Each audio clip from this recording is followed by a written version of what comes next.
Hasta este momento hemos visto los grandes imperios europeos, Gran Bretaña, Francia y las otras potencias coloniales de segunda fila, ¿vale?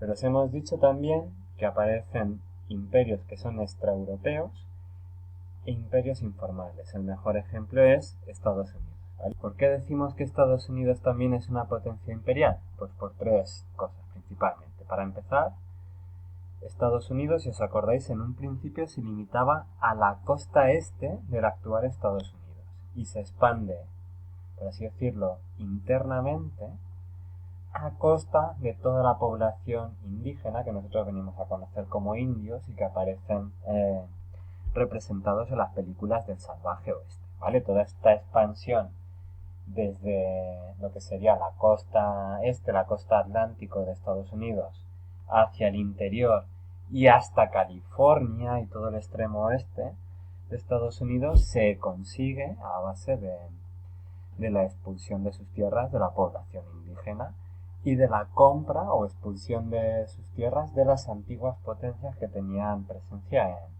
en el territorio de Estados Unidos, como podían ser Francia o España incluso, ¿vale?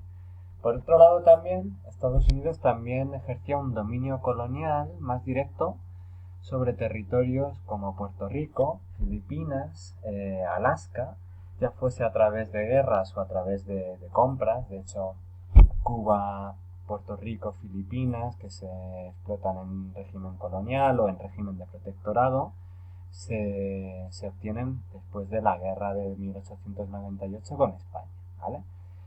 Pero luego, por ejemplo, Alaska se consigue a través de la compra, ¿vale? Se compra a Rusia esa enorme extensión de tierra que está en el continente americano, ¿vale? Y ya luego, sobre todo, esta quizás es la que más perdura en el tiempo. Estados Unidos es una potencia imperial porque va a ejercer, sobre todo a lo largo del siglo XX, un dominio informal sobre todo lo que sería Latinoamérica, sobre todo Centroamérica y sobre todo Sudamérica, ¿vale? Que sería la llamada doctrina Monroe. En esa doctrina Monroe se viene a decir que América es para los americanos y se acaba interpretando que América es para los estadounidenses, ¿vale? De hecho, aquí vamos a ver ahora un texto de Smedley Butler, que era un oficial de la Marina de Estados Unidos que ejerció servicio durante cerca de 3 décadas para el ejército estadounidense, ¿vale? Y aquí lo que nos está diciendo en este texto es que después de haber servido durante 30 años y 4 meses en la Infantería de Marina de Estados Unidos, tiene el sentimiento de haber actuado como un bandido altamente cualificado al servicio de las grandes empresas de Wall Street y sus bancos, de tal manera que afirmó los intereses petroleros en México, de la compañía Tampico en particular. También dice que contribuyó a transformar Cuba en un país donde la gente del National City Bank podía birlar o hacerse tranquilamente con los beneficios. Participó también en la limpieza de Nicaragua por cuenta de la firma bancaria Brown Brothers Harriman. Habla también de la llevada de la civilización a la República Dominicana. También recoge que enderezó los asuntos en Honduras en intereses de las compañías fruteras norteamericanas. De hecho, si habéis leído 100 años de soledad de Gabriel García Márquez, se hace referencia indirecta a una compañía frutera estadounidense que era la United Fruit Company, ¿vale? Y ya luego también habla de que en 1927 afianzó los intereses de la Standard Oil en China, ¿vale? Cierra el texto hablando sobre que él se considera a sí mismo como un auténtico Al Capone o como un auténtico gángster, pero que él es un gángster que, a diferencia de Al Capone, no operó en 3 distritos, operó en una ciudad, sino que él operó en 3 continentes, ¿vale? Este texto se recoge en un libro que se llama La guerra es una estafa o La guerra es un engaño. Me gusta elegir este texto porque refleja muy bien la idea del dominio informal que se ejercía sobre América Latina. Ninguno de estos países que se nombran, salvo Cuba, que sí que fue un protectorado de, de Estados Unidos, ninguno de los países que se nombran llega a ser una colonia directa de Estados Unidos. Pero aquí nos cuenta como hay una serie de compañías, ya sean petroleras, compañías agroalimentarias o empresas o bancos que tienen intereses en América Latina, y lo que va a hacer el gobierno de Estados Unidos es defender esos intereses comerciales, esos intereses económicos a través de intervenciones militares para garantizar el beneficio de esas compañías y de esas empresas privadas, ¿vale?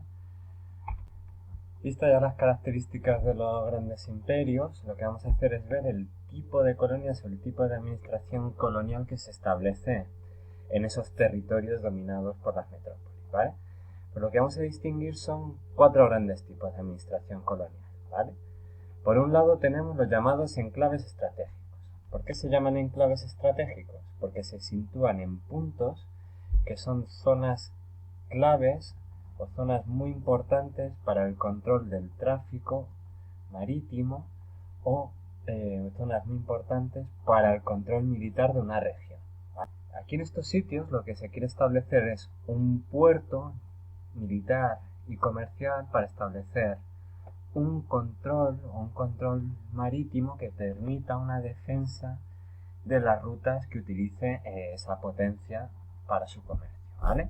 También lo importante que tienen estas zonas estratégicas, estos enclaves estratégicos, es que también van a ser sitios desde donde se pueden penetrar hacia el interior del continente. Por ejemplo, estas zonas van a ser las desembocaduras de los grandes ríos navegables, ¿vale? Allí se establece un puerto y desde ese puerto se puede ir penetrando poco a poco hacia el interior del continente, ¿vale? También había otra serie de enclaves estratégicos que más que un sitio de control marítimo, más que un sitio de punto de partida, de penetración hacia el interior, más bien serían enclaves defensivos, zonas que son fácilmente defendibles de manera natural y que al ser fácilmente defendibles se establece allí una base militar, ¿vale?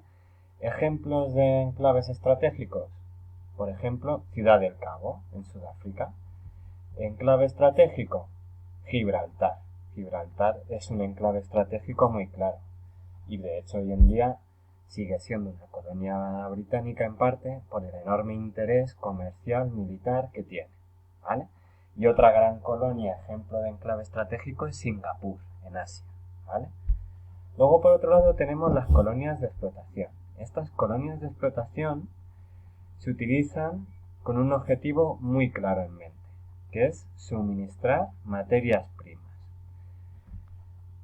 No tienen ningún tipo de autonomía política, ya que son administradas directamente por la metrópoli, a través de una minoría de funcionarios que lo que hacen es establecer un régimen de explotación económica para la obtención del mayor beneficio económico posible. Lo que intentan establecer es las bases para extraer de la manera más barata posible las materias primas y las riquezas naturales de ese país y para establecer las mejores condiciones posibles para que se convierta en un mercado para los productos manufacturados de la metrópoli, ¿vale?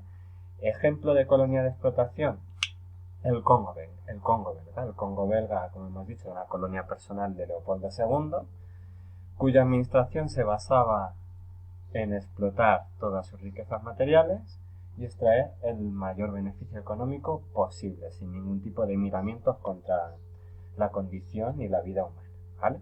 Otro ejemplo que se puede utilizar de colonia de explotación es la India, ¿vale? Aunque quizás no fuesen un régimen tan duro como el del Congo.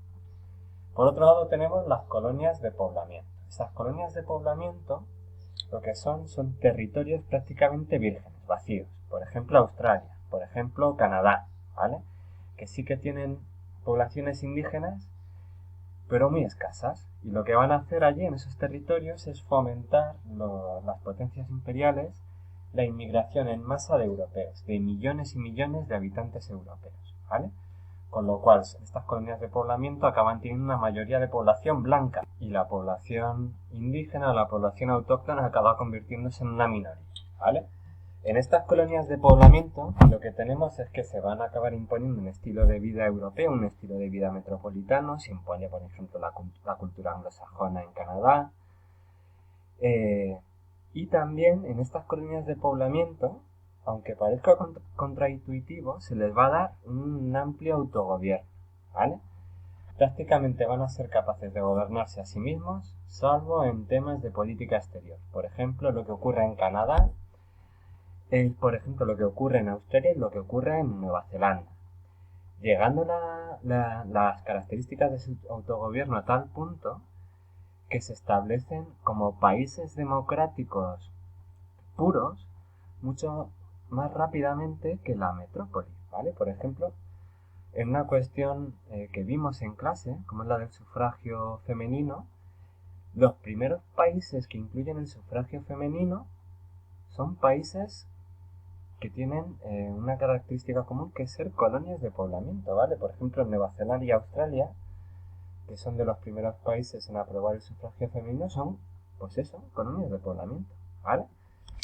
De hecho, se llegaba a dar la circunstancia de que en las colonias de poblamiento había mejores condiciones de vida para sus habitantes que en la potencia de origen, ¿vale? Y ya luego, por último, pasamos a ver el último tipo de administración colonial, que son los protectorados, ¿vale?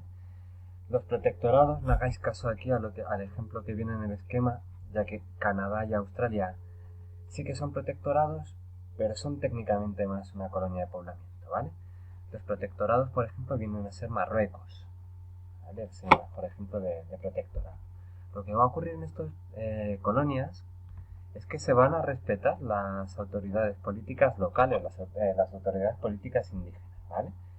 Se les va a permitir que ellos gobiernen todos los asuntos relacionados con la política interior, ¿vale?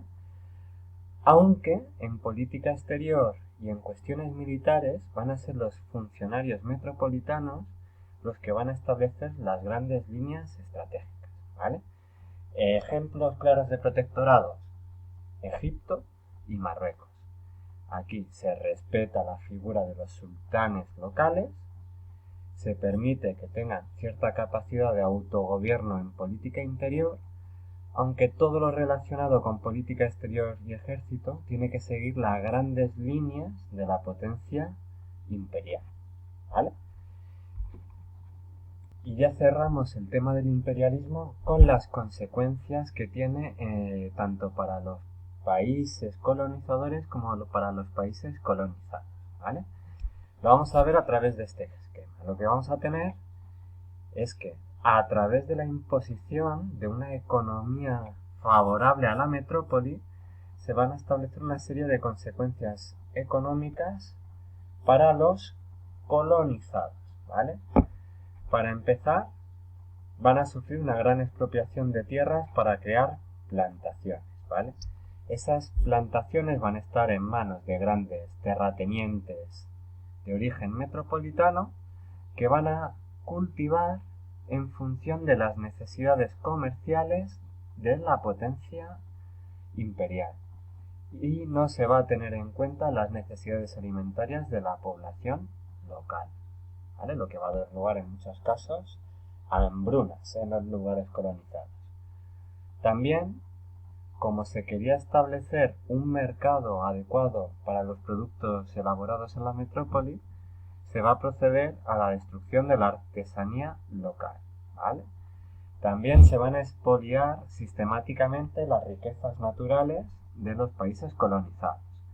Se va a establecer una relación de dependencia económica, de tal manera que las economías de los colonizados son incapaces de ser autónomas, de autoabastecerse a sí mismas y de librarse del dominio económico de la potencia, ¿vale? Y luego, una consecuencia que puede quizás ser considerada más positiva, que es que sí que se van a crear infraestructuras en los países colonizados, ¿vale? Luego van a darse lugar una serie de consecuencias políticas y sociales en los países colonizados, ¿vale? Para empezar, se va a dar lugar la situación de la creación de fronteras artificiales, en muchos casos trazadas con escuadra y cartabón. Son fronteras que no tienen en cuenta las poblaciones que se reparten, con lo cual van a dar lugar a tensiones y conflictos permanentes una vez que se independicen las colonias,